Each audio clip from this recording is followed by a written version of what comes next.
Yeah. Hi, friends. I am back with another discussion. I'm really excited for you all to meet. And many of you already know Katherine Kirsch. She is so many things. She is an early stage investor. She is all about healthcare and women's healthcare. She's also working with founders. She's a mentor. She's a world traveler. And I met her in Grand Rapids, but turns out we live close to each other in Metro Detroit. So I was really excited that we live in proximity to meet up and have coffee and dinner. Everyone, meet Katherine Kirsch. Hey, Katherine. Hey, everybody. Nice to meet you all. Well, many folks who are gonna watch this and what have you are already gonna know who you are, but I was also so impressed when we met because of my initial foray into getting to know you was your activity around not just startups, but women's health, but also being an angel investor. I I I'm not gonna, we're not gonna use this talk a lot about, girls versus guys, but I don't often come across women who are very skilled. There's more of us, within the space, but who invest, understand the investment ecosystem, and are part of it. So tell folks your story and why you're doing what you're doing now and what brought you to it. I think it's really interesting.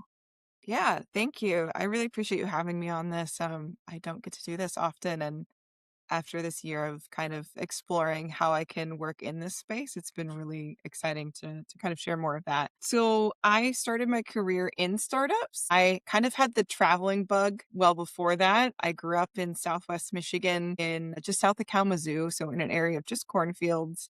And I guess that I just was an avid reader and I just wanted to get out as quickly as possible, as you do as a young person, I think. And so through going to college at Albion College, I actually did several different things, including interning with the US Embassy. I was a Fulbright right after college working in Rwanda. And I came back to Michigan after that, kind of recovering from travel. And then also seeing that it was the sort of end of the 2008 crash. So being a recent graduate, really affected sort of job quality and job things. And everyone had hyped me up so much that you did this amazing scholarship. So you must, be able to see super employable and you go, Oh, the the tease. world's your oyster, whatever. But, I think both some self pressure and like what else was happening in the world kind of drove me through a series of fun happenstancing to meet my co-founder who was at the University of Michigan and go on to start a startup called Sisu Global Health. And that was focused on medical devices and in particular a device called Hemofuse, which is a blood transfusion product that recycles and salvage a patient's own blood rather than using donor blood. And I mention this because that specific cases that we used it in was a maternal health case. So traveling brought me to a startup back to Michigan to start a startup and then really put me into what was just maternal health at the time, but later, as we talk about, becomes FemTech, becomes women's health and what we is today. So I've sort of been in the space since at least 2012, which is fun to say and work on. And then, yeah, I did that startup for about 8 or 9 years. We unfortunately left Grand Rapids and moved to the East Coast, where I was based for a while, and then worked in about 11 different African countries to expand the product. Definitely a wild way to have your 20s and, pros and cons to that. Burnout was definitely an outcome, but you got to affect a lot of people's lives in the process. So that was sort of where everything started. So I'll pause there. Wow. Say wow because, and I say wow, many people who are going to hear the beginning of what you said, female founder about something regarding blood, many of you are probably going to think about somebody else who had a product, Yes, a real product. This is not this. This is far from it. This is way different.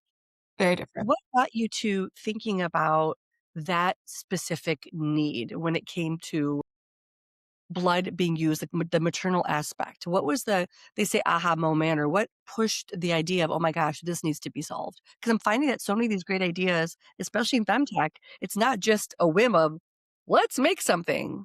It comes out of need. What was that moment for you guys?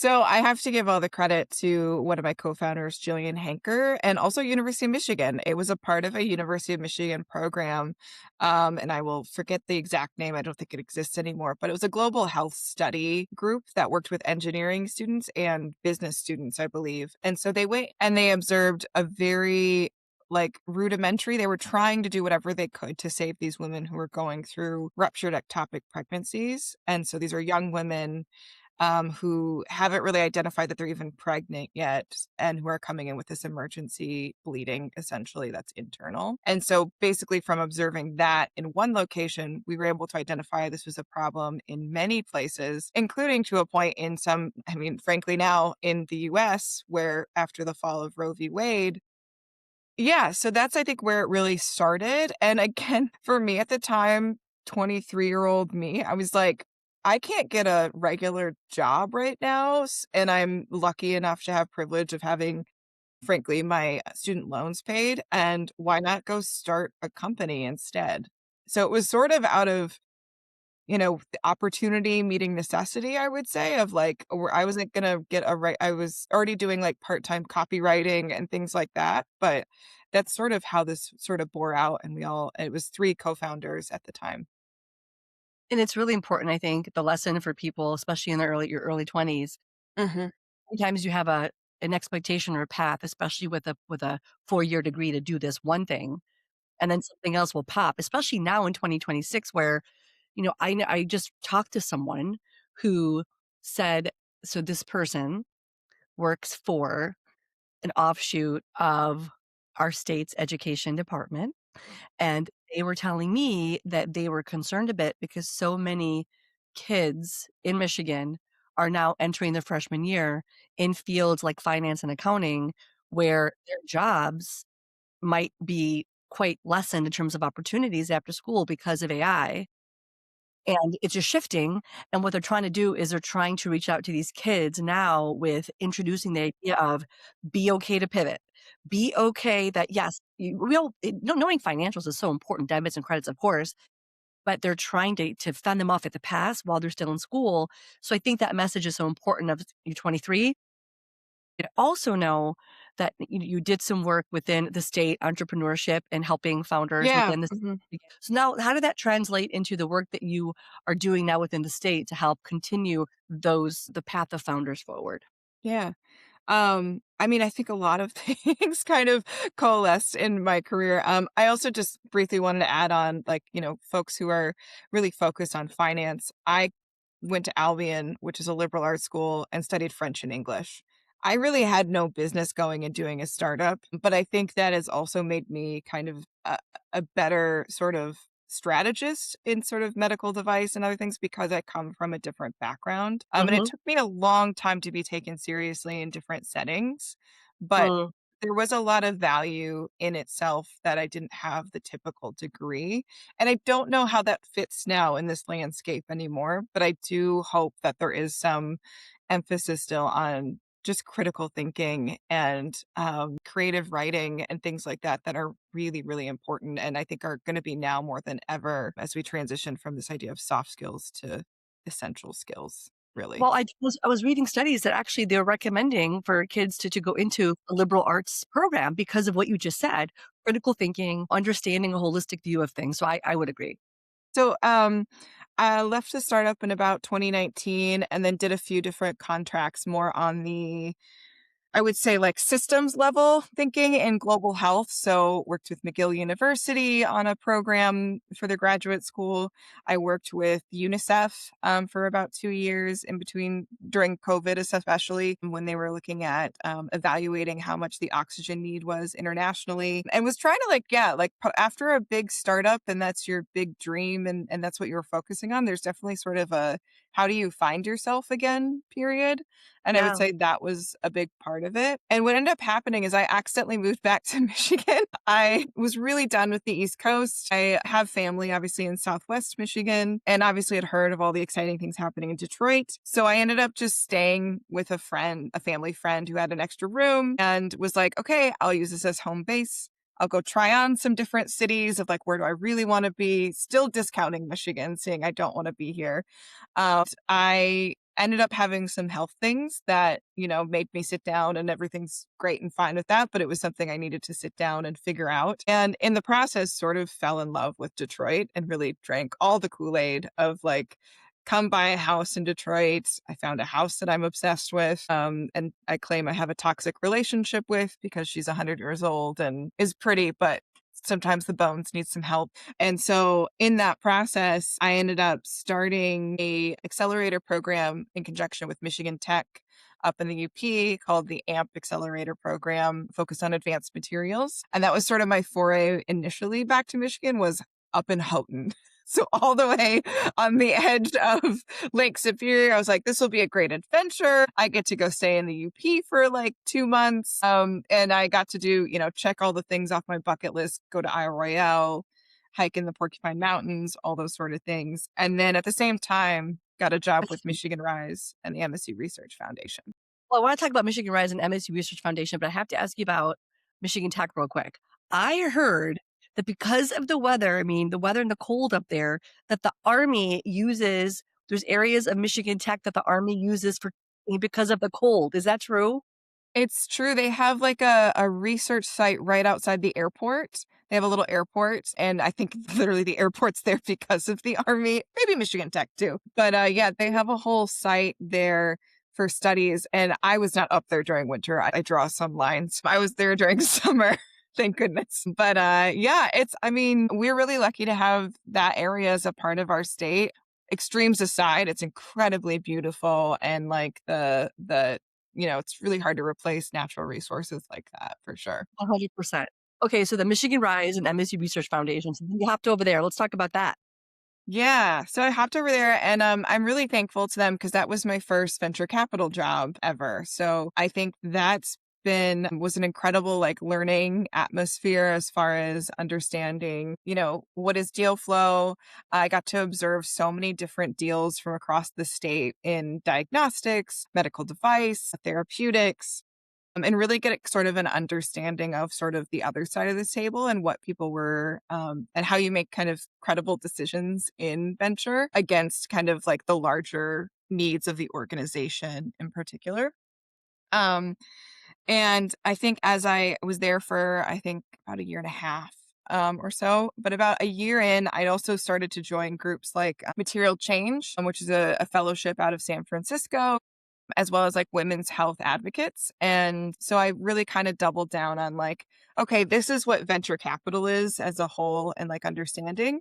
But then what is like, it's a tool, right? It's a mechanism. It's a funding mechanism.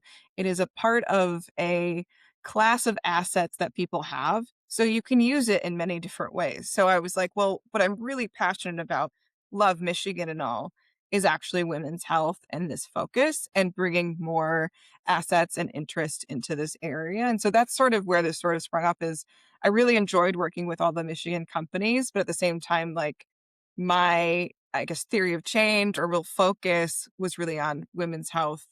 And that's not a boundary. That's not bound by geography. And I think that probably goes back to also the travel that was a big part of my career as well. Well, that is a phenomenal highlight in terms of all the ways that things layer together. And I'm glad you took the time, and I wanted to take the time to go through your career path, because I do believe that there's different strokes for different folks in terms of how you get to a place. I never went to B school. I think B school is phenomenal. I think it's fantastic for the right person. When I was coming up during the early digital days, it was literally on the ground learning.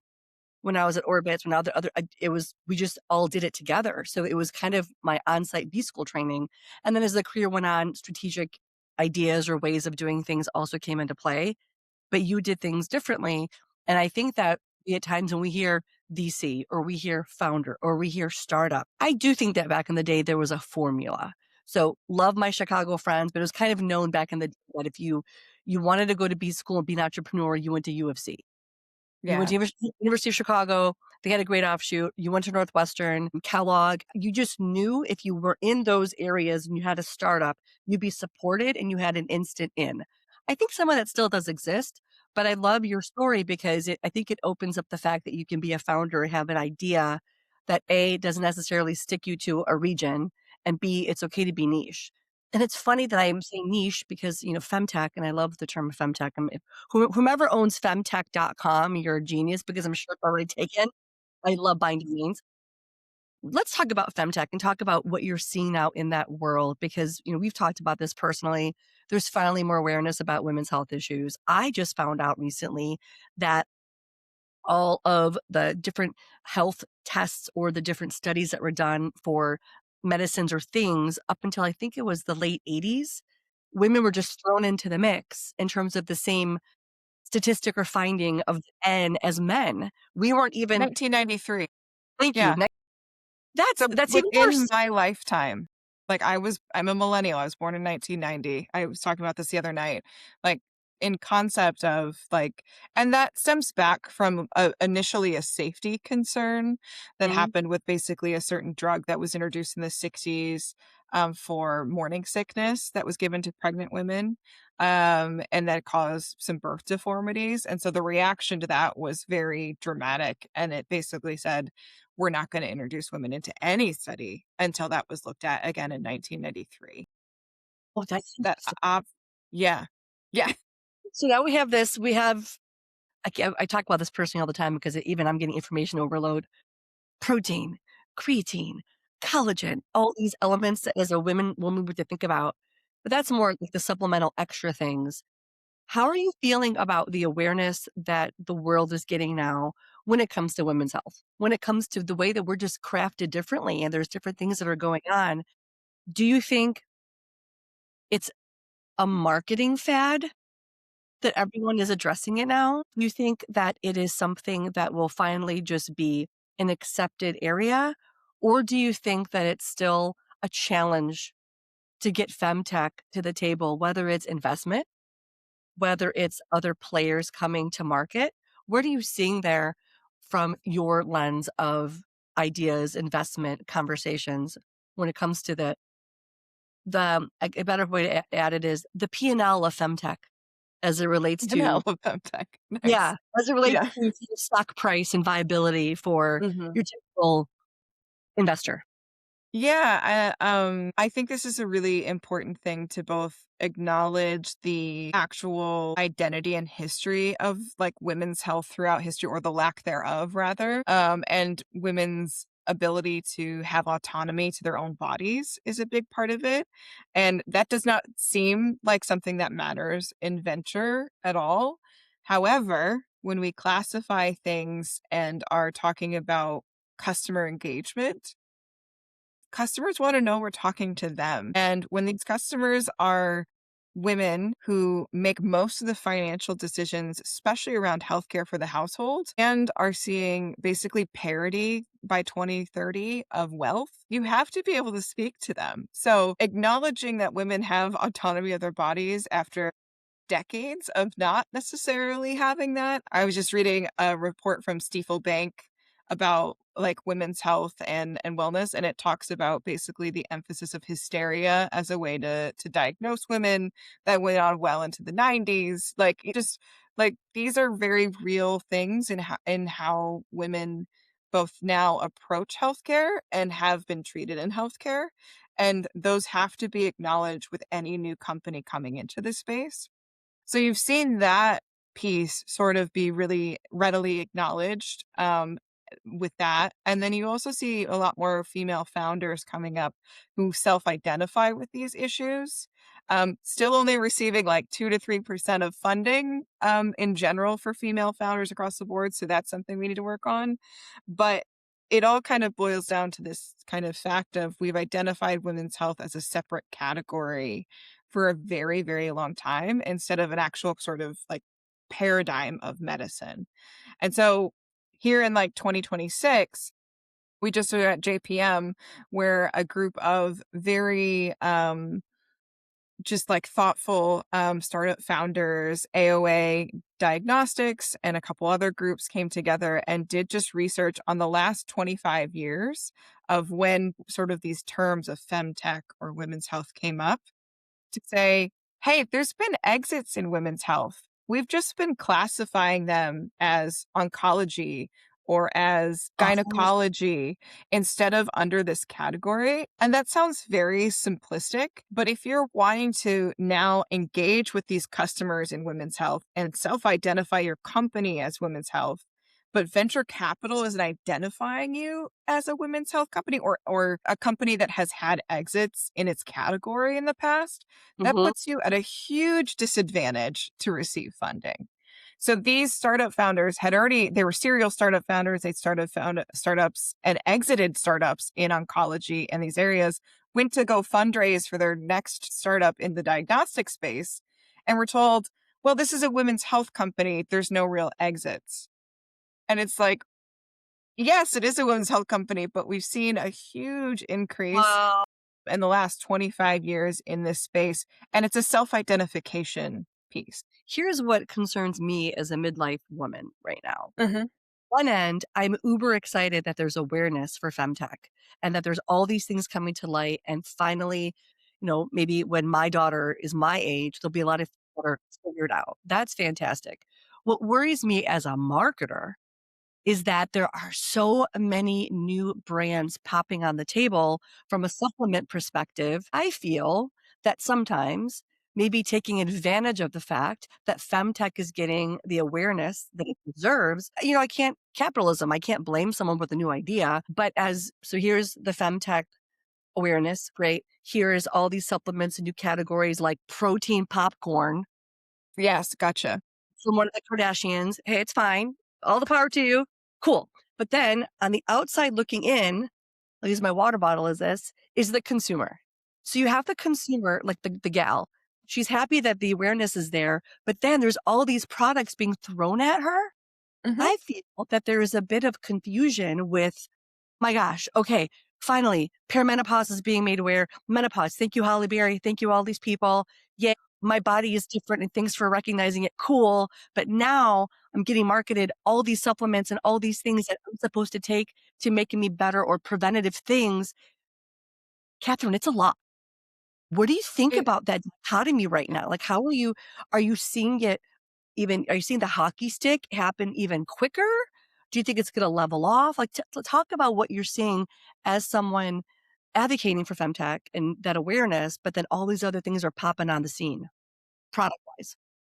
Yeah, I don't think it's a blip. I don't think it's going away, again, based on the trends I mentioned of, like, women's spending and women's overall pieces. I do think you're right in that there is a big marketing push right now, and that we might see some kind of, like, backswing effects on some of those consumer products. And the other thing that's happening too is, like, to the point of, like, there's just not enough data for women, like, women's health in general, that the FDA can't really approve certain new women's health Right, technologies. right. So you have, and I'm speaking to this because I'm less good with consumer in general, Fair. but That's fair. what we're seeing is a lot of these companies that are like, we would like to show that this has curative properties or that it is FDA regulated, but there's just not enough regulation yet. And so one part of it that's going to be a block and that we can all get around and like be helpful is talk to your senators and talk to your various folks on different agendas done by WHAM, Women's Health Action Matters, and women's health advocates, and I'm on the steering committee, so that's my disclosure for Michigan, is those pieces need to be advocated for at the federal level. But there's also an opportunity there for different startups to actually accelerate data collection using AI, using other different formulas to actually advance that. So that's going to be a little bit of a sticky spot because now those products are becoming consumer products. Right. And then how do you determine that this semi wellness, semi healthcare medical product is viable when or is functions just on a basic level versus something that is just trying to be a copycat and a phony. And a lot of that goes to marketing from a like a B2B perspective is just how do you get physicians on board to support this? How do you get publications, peer groups, all of these sort of things and actually getting real people talking about this and not just sort of phony sort of pieces. That's the hiccup I see, but I also see a lot of those female-founded companies being really savvy around how they're doing the marketing for this to make it seem Nice. let's talk about how this femtech piece and your global travels. Do you have any thoughts on regional Man, femtech advocacy? So, for example, femtech in the US, if you want to pick a country in Europe, go for it. How do you think we're doing with femtech and awareness here in the US versus, I don't know, France, Spain, Italy, UK? Any thoughts there? I mean, I think in general, in the US is always gonna be the biggest market for stuff like this. So, like, there's definitely awareness here on a individual level, but I Mhm. will say, like, Australia has a council for endometriosis, like, at their Shut the front door. government level. Shut So, the like front door. yeah. Oh my good, you go So Australia. yeah, Australia has some really amazing things going on as far as in, like, women's health and femtech in general, and so, like, there are countries doing a much better job at, like, formalizing these structures and doing those things. And I will say, to the credit of our own government, there's, like, a multi-day women's health conference happening in March run by HHS.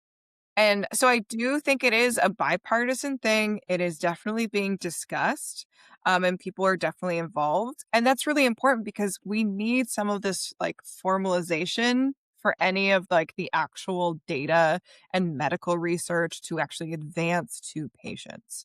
And so it's really interesting because obviously in the US we live in really like kind of different times. A lot of things are shifting. NIH funding is going down. SBIRs are going down, are like non-existent right at this moment in time. So that would actually spark a lot of this research. But there is a lot of discussion about women's health in the US at the government level, even, which is maybe surprising in a lot of ways. Hey, but like you said though, I really enjoyed what you just said regarding nonpartisan. For the love of Pete, I'm just so over sometimes whether something is this certain issue or this certain issue. People say we're humans. And I was this morning, I just did a post. I was just so annoyed because I personally, and this is my next question to you, from a D2C standpoint, I often see many products being marketed to women or midlife women or perimenopausal women, yet the people doing the marketing are either all men or they don't have women in that stage of life to help, whether it's a supplement, let's say it's collagen. You don't have women on the marketing team or women at the brand really giving the POV of day in the life of, no, this is what me and my friends, this is what we're talking about, or let me guide the research with this third party Gallup poll like company. I don't see Yeah. enough of. What are you seeing from your perspective with femtech? It does sound like there's definitely women involved, women founders. Do you think we need more? Do you think that there's an understanding with people who work in femtech who may not happen to be women that maybe they have to learn more or bring more women to the fold? What are you seeing? I mean, I think it's just supporting a lot of the female founders that are already out there. I mean, I think we hear a lot of like dispelling that there's no good female companies. And at a basic level, that's untrue. And so I think that's the place to start it. And then I think for these bigger brands, like there are some really like whether we consider it like women's health, and I guess to also put out there the definition of women's health to me is something that affects women disproportionately, which makes it a huge category that's like Alzheimer's, certain cardiovascular disease. Like, obviously, menopause is very distinctive to like women, but that affects all of these other pieces in general. So that opens up the floodgates, right? I would say that a lot of it is just folks being more comfortable with women's anatomy, and also as well, men and women on that side and how they do their marketing and how they focus on it. And frankly, more women are better at talking about that. I mean, I've had to sort of self-censor in different groups, even if they're more medical, focusing on, a company that I work with that does vaginal drug delivery. If I say vagina too many times, people freak out a little bit. So even if it is a collagen product, it is a protein project, all of these things do affect women's bodies in general. And we have to stop acting like it's just the parts that are, used to call us like the bikini areas are what's different in women's health. And like, we have to stop saying it's just one body part versus another. Estrogen affects all of these The whole systems. It's system. not just one. Yeah. Well, let's also talk about another founder thing you work on, which is your latest project. I would love to hear the work you're doing with another group of founders. I mean, Catherine, the stuff that you do is so great in terms of taking what's in your noggin, your experiences, and making sure you're propelling the next thing forward, which is probably why I love talking to you so much. Let's talk about that. Let's talk about Founder Forward and what that is and the role that you play and making folks aware of how they can potentially get involved. Yeah. So Founder Forward is an MEDC funded program that is run by myself under Vertigree Group, which is a consulting group based here in the Detroit area, and Femology, which is a fantastic co-working and community based out of Michigan Central and New Lab. And a Founder Forward is intended to really focus on founders who have had maybe a similar experience to you or I, in that they didn't feel either connected to all of the resources they needed to in Michigan, or they are relocating to Michigan and want to be connected to community. I think we love our state very much, but like there are definitely, if you're a phrasing founder, like we need to also be thinking about like where we can get mentors, but still be based here and still contribute to the startup community. And so this is my way to do that in general. You're not busy at all. No. I've been asked multiple times by new people I'm meeting about like what do I do? And I'm really struggling this year to be No, concise. I actually I'm so glad you said that, and I think there was, a journalist who left CNN, I think her name is Brooke something. Okay. I have to look her up, I'll send you the link, but she's a former journalist at CNN, she was interviewed by someone who used to work at Pepsi, and she had said that when sh even she doesn't answer when people say, "What do you do?" Her response was so awesome. It was like it was very general, "I'm still figuring it out, I write a little." It was just such a great way to Yeah. respond. I struggle with that question all the time, like, "What do you do?" And Mhm. I almost don't wanna answer it anymore. I really Right? don't. And just maybe Same. just do macro bullet points. You know, I like to build things, I work on stuff, I do some business. Right. I just don't it's hard. But in this day and age when you meet someone for the first time, and maybe we should, work on our in 10-second. Yeah, elevator pitch. Like I feel, that's something they teach you founder 101, and man, we need it as like just career people in general now. Yeah. Yes. It's easier to say when you're starting something, you can say, "I'm starting a restaurant app that does ba ba ba ba ba ba ba," but when you've been doing all these things we've been doing, when someone's watching this, you'll see how everything Catherine talked about, everything layers together. Mhm. This added to this and this knowledge base, your time in Ghana, and now when you talk about FemTech, it all ties together, but it's hard to say that. So I actually think it's a superpower. I think it's a superpower, and I think it enables us to be multifaceted and have everything connect together. I think it's great. Now I before I let agree. you And I go think but part of the balance too, though, is like, not getting, I'm trying not to be overwhelmed, right? And make sure I just have like everything. That's always the balance. But I also think I've struggled a little bit, like for a long time, even, as a founder or later, is like people want to attach you to one thing, like very much so. And I think I've struggled for a really long time with that because I don't know if it's just starting out as a startup founder or it's, wanting to feel like I can assign myself, maybe some trauma in there too, but like saying like I'm doing something, don't worry, has always been sort of a struggle. So I intentionally took this year to be like I'm going to be exploratory. And that's what's happening. And that's why there's literally 5 different things attributing to my name. And sure, that's hopefully gonna narrow at some point, but there's nothing wrong with taking time to be like, "No, I wanna dabble and add and layer," because you meet so many people that way too, to kinda get you out of your main roads too. So, lots of I pressure. can relate to that. I can completely relate to that. Why I've always been the last, I'd say, 5 to 6 months have been so awesome for me. I use the word awesome a lot. Because I've been going to events like Midwest House where I met you, but I heard your name before and now I was able to connect the dots and Oh, going to cool. vibe coding events or just going to creative mornings and to your point, just meeting other people and seeing what they're about. It's been phenomenal because you get so jazzed and energized. Maybe my PTSD was, I loved being around my family, and that's when we started Bottles Nation. COVID and the time spent literally without people, I think it did affect me. Just it did affect my creativity. Back when I was in Chicago, we were going out all the time to meetups or at the bar and just, you know, exchanging ideas and what you're doing. So I think that part of my life that's picked up steam is wonderful, to your point, to explore and just bounce ideas off of people, no real agenda, just what you doing, what you're working on, can I introduce you to somebody? Speaking of that, before I let you go, you mentioned the coasts. You're back in Michigan. You have the ability with what you do to travel, to go to different places. FemTech is not just a Michigan thing. What would you say? Like you mentioned MEDC and the founder forward folk coming to Michigan to start something. What would be your pitch? What would be your rationale for someone if they're looking to start something or actually or close to graduating from a university here in the Mitten?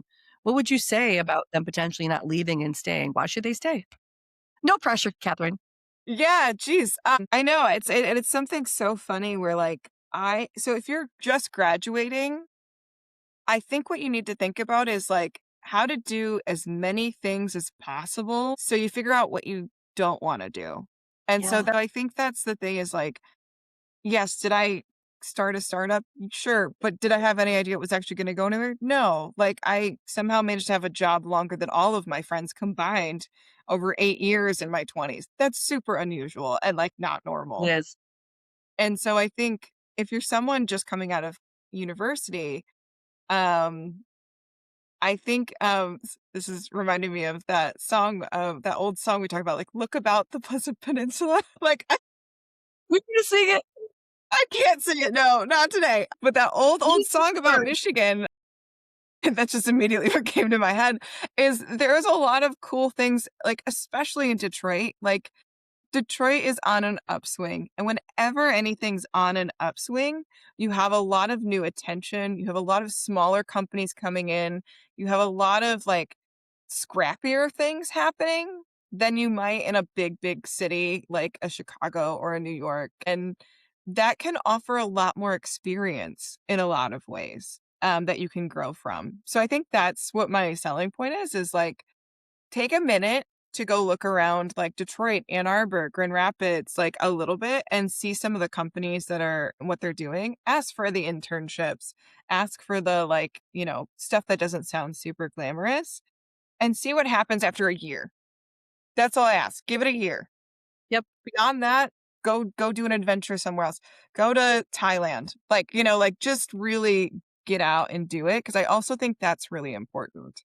You know, I Again, I think the thing that we need here in Michigan is a little bit more of a like, I want to be based here and I want everyone to be based here, but go somewhere and bring something back too, right? Like that's I think also part of this that I think sometimes gets a little bit missed. We have one of the best airports in the country, like no joke.